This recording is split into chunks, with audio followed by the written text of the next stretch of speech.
I can't breathe. The air, it's heavy and dense. I can't breathe. I try to scream. I want to scream, but I can't make a sound. I can't feel my hands. I can't feel my legs.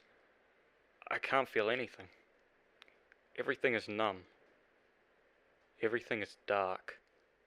It is too dark. I can't see. I don't know where I am. I don't know where I'm going. I have a strange feeling. A feeling of dread. It chokes the air. I can't breathe. Piercing through the dark, I see light. Bright. Shining. It spoke to me in a voice I couldn't recognize. You are safe now. I felt something, or many things, closing around me, surrounding me.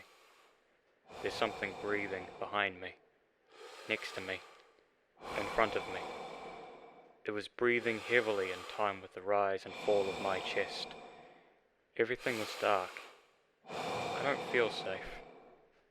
I can't breathe.